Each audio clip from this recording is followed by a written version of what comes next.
Hey, Sox fans, it's Mailbag Wednesday. Questions and comments about Pedro Grifol's first big league camp, as well as what will the White Sox do with the roster when it comes to utility guys. Some very tough decisions there. And after a day off, the Sox got back to their winning ways, beating the Milwaukee Brewers. If Tuesday was any indication of how Lance Lynn is feeling, White Sox fans should be very excited. You are Locked On White Sox, your daily Chicago White Sox podcast. Part of the Locked On Podcast Network, your team every day.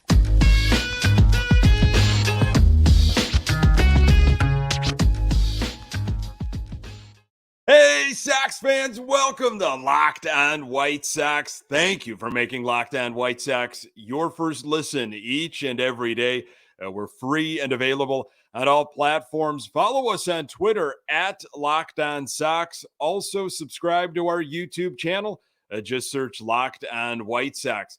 This episode is brought to you by FanDuel Sportsbook, official sportsbook of Locked On. Make every moment more. Visit FanDuel.com/LockedOn today to get started. Hey, I'm your host, Nick Morawski, a lifelong diehard Chicago White Sox fan, recording this podcast just blocks from the ballpark in beautiful Bridgeport. You can find me on Twitter at Nick_GGTB.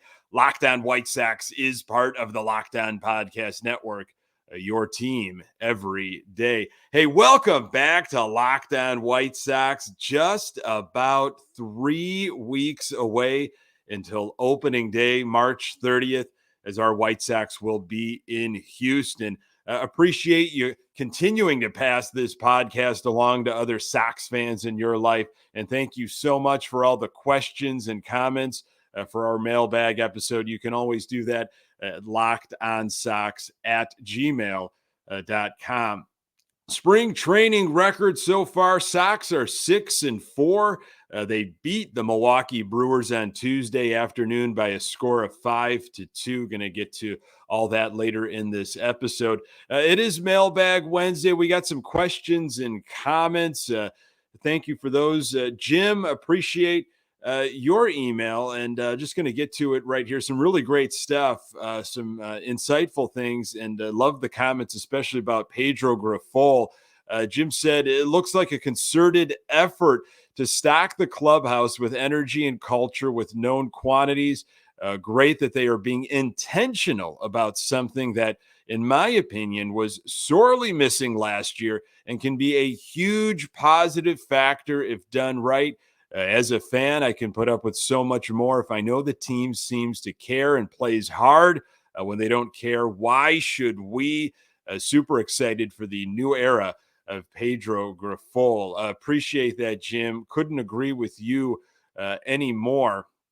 Definitely felt like that in 2022. Just kind of mailed it in, slept walk through. I felt like most of the first few months of the season, and then was trying to play catch up. Caught fire a little bit with Miguel Cairo, but too little, too late. And Tim Anderson weighed into it in a recent Sun-Times article that we'll get to later on in this episode, just about culture, about chemistry, about togetherness. And it sure seems like Pedro Grifol is doing all the right things, somehow motivating this group. They've got the talent. We know that. But how does he get these guys to buy into what he is selling? It seems to be working so far. This was from James Fegan's recent article in The Athletic on Grifol's first spring training as a big league manager. Fegan wrote, taking a spring to gain a feel for how a veteran group wants to respond to a disappointing season is something Grifol's past decade in the dugout has given him more appreciation for, compared to how he might have approached culture building right out of his time in player development. This position I wasn't prepared to do 10 years ago, even though I wanted to, Grifol said. I needed to deal with older players. I needed to experience some of the things that I've experienced in the last 10 years. This is a position that, it's a leadership position, but it's also a serving leadership position. You're serving people. And I don't think I was prepared to do that 10 years ago. That's a big part of this job, serving people. That wasn't at the top of my list 10 years ago, and it is at the top of my list now. I've never gone through a season in Chicago, but I'm willing to bet that the fans want to see a team that plays hard, Grifol said. I really do believe that you've got to do, all you've got to do is work hard, prepare, and if you've got talent, good things will happen. I love this article. It was from, I believe, last week. So many good things in it. Just tapping into where Grifol's at mentally. And I think essentially he's talking about, players, I'm hopeful are setting themselves up for success, buying into what is being made available. And it sure seems like Grifol has set himself up for success with the coaching staff, the people around him. And it sounds like, and it feels like the players are buying in. We're going to get more on that later in this episode. This from Jay Miller. I'm assuming this is Jordan Miller. I don't want to assume, but I will. Apologies if it's not. If it is Jordan Miller, good seeing you at Camelback Ranch out in Arizona last week. This is from Jay Miller. What would your four-position player bench on the Sox opening day roster look like? Mine would be Sheets, Hamilton, Sebi, and Romy. I think it's realistic. Leury Garcia doesn't make the team out of camp. Thank you. Again, we'll assume it's Jordan. Appreciate it. This is a really difficult question right now. It's early, but it's not really that early with almost 3 weeks left until opening day. Some decisions are going to have to be made, and they're going to have to be made soon. Sebi Zavala should be a lock. He's going to be your second catcher. So then there are 3 bench utility guys, assuming the Sox carry 13 pitchers, 5 starters, 8 bullpens. So Scott Merkin, in a recent article, picked Leury Garcia, Gavin Sheets, and Hanser Alberto as your 3 bench utility guys. So if Romy Gonzalez truly can play in the outfield, as we were told he can, he's been working on that. He's got the versatility, and he starts hitting. He's hitting 067 right now in spring training, and we want to see the power. That was another thing that we heard about his offseason. Boy, he's ready to mash. If he can do those things and he can come around, he's got to come around soon. I like Romy Gonzalez, Hanser Alberto, and Gavin Sheets as my 3 guys. Now, Billy Hamilton, fan favorite. I think he would be good, for the culture, for the dugout. It's tough to leave him off because we want the speed, of course, and he can play defense. But I think the Sox will want the power lefty bat with Sheets, and Sheets can play first as well as right field. Leury Garcia offers a lot of versatility. He's been around forever, longest tenured Chicago White Sox player. He's got the versatility with the glove. He's a switch hitter, being owed a lot of money. I haven't been impressed with Reyes or Marisnik. The more I read about, Hanser Alberto, as I mentioned in the previous Lockdown episode, the more there is to like about this guy. Now, there is a path where Leury Garcia does not make the ball club. Again, tough to fathom with the amount of money, he's owed. But I think Romy Gonzalez, it felt almost like he was a shoo-in during the offseason. All of the articles and all of the work. He was in the hype videos that the White Sox were pushing out. This was before Elvis Andrus, of course. But we haven't seen it from Romy Gonzalez at all. He's played some defense, of course, and helped out when he can in spring training, but no offense. There's been nothing going on, definitely no power. So he has got to step it up, and time is limited. With the World Baseball Classic starting here, I'm wondering if some of these guys, will get a closer look. But again, there's a lot of baseball. There's only one more day off that the Sox have. I believe it's this coming Monday. But guys like Romy Gonzalez, Marisnik, Victor Reyes was another guy that a lot of folks were high on. Is maybe this guy can can make the team as a bench utility guy. Those guys have to step up right now. Lance Lynn didn't need much support, but he definitely got it as the White Sox took care of business against a very tough pitcher. More on that in a moment. Today's episode is brought to you by FanDuel. The midway point of the NBA season is here, and now is the perfect time to download FanDuel, America's #1 sportsbook, because new customers get a no-sweat first bet up to $1,000. That's bonus bets back if your first bet doesn't win. Just download the FanDuel Sportsbook app. It's safe, secure, and super easy to use. Then you can bet on anything from the money line to point scores and threes drain. Plus, FanDuel even lets you combine your bets for a chance at a bigger payout with a same-game parlay. So don't miss the chance to get your no-sweat first bet up to $1,000 in bonus bets when you go to FanDuel.com/lockedon. That's FanDuel.com/lockedon to learn more. Make every moment more with FanDuel, an official sports betting partner of the NBA. Sox were in action on Tuesday. The game was on NBC Sports Chicago. Steve Stone, Jason Benetti had the call. Sox beat the Brewers 5-2. Before the game, Chuck Garfien was there reporting, and he talked about Pedro Grifol and how he's been running his first big league camp. A little bit before the game, got into some detail. Pedro Grifol is stressing the fundamentals and will not be as lenient when it comes to mental mistakes and lapses in focus, I assume, moving forward.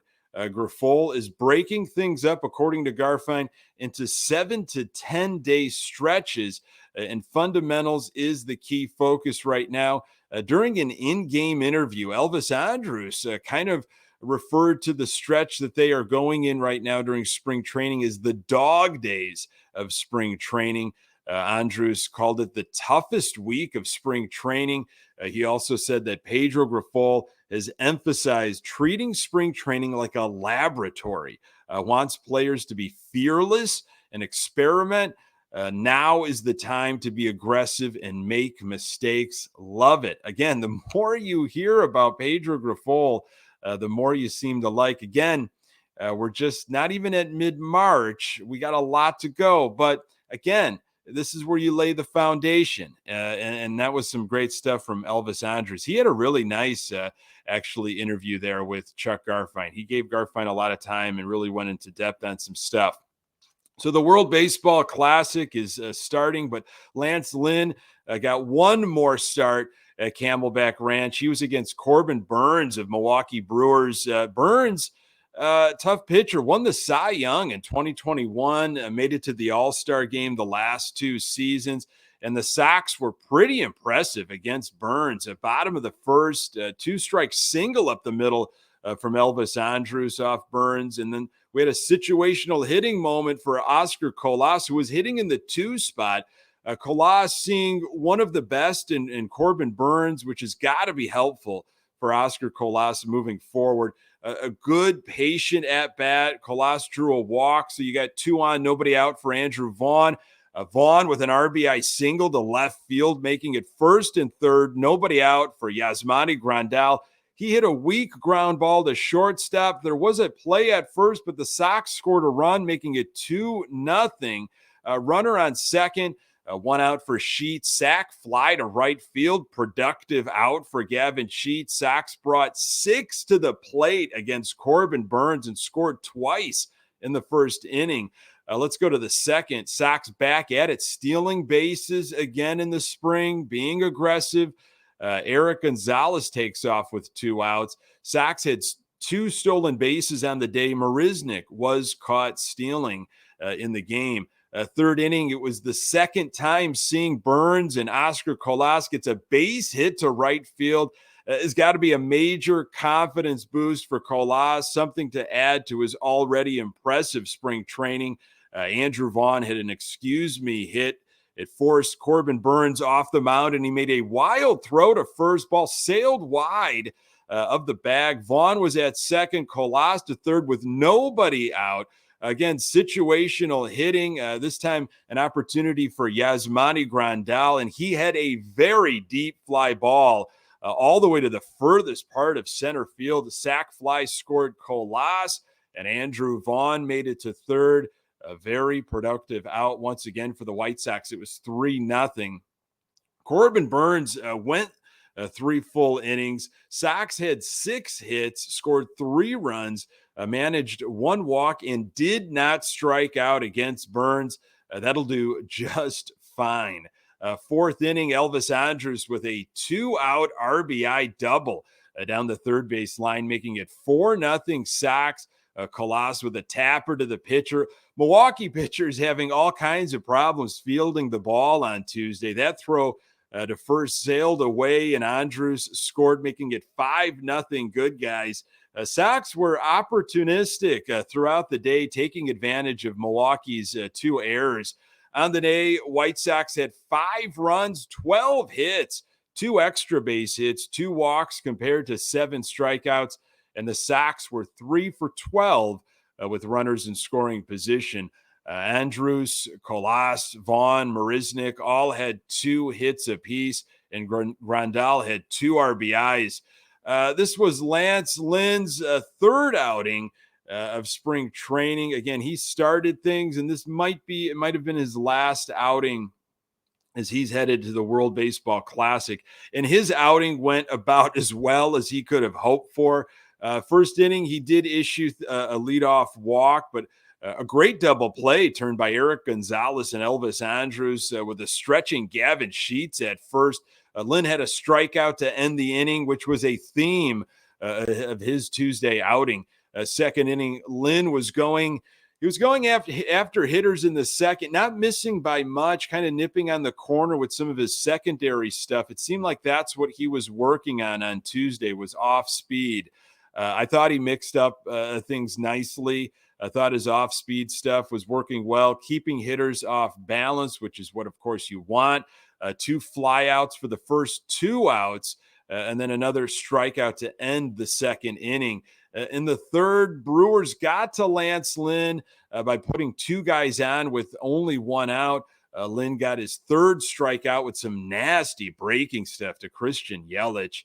Lynn left the Milwaukee runners stranded, getting a ground out to Elvis Andrus. It was a clean 3 innings for Lynn, and he came right back in the 4th inning, still in the game, got 2 quick outs, a strikeout, and a lazy fly ball to Gonzalez at short. Lynn with his 5th strikeout to end the inning. So Lynn's final line, 4 innings, 2 hits, 0 runs, only 1 walk and 5 strikeouts. Really nice outing for Lance Lynn. He looked comfortable, had to be happy with that. Ronaldo Lopez had the 5th, gave up a solo home run, but also had 2 strikeouts. And then it was Davis Martin's opportunity. Davis Martin went 2 2/3 innings. Martin had a variation of a 12-6 breaking ball that was working well. It looked like he was also focusing on some off-speed stuff. Got a little shaky in his 3rd inning of work, which was the 8th. Grifol took him out after his 2nd walk of the inning. Martin did not give up a hit. Had 3 walks and 2 strikeouts. Got some help from his defense as the Sox turned their 2nd double play of the game while Martin was on the mound. White Sox used 4 pitchers. They gave up 6 hits in total, 2 runs, 4 walks, and 10 strikeouts. The 2 runs for the Milwaukee Brewers, they were both on solo home runs. Really nice game for the Chicago White Sox as they improved to 6-4 in Cactus League play. Chemistry, culture, and now togetherness. We hear more about the White Sox and what they're working on to make sure 2022 does not happen again. More on that in a moment.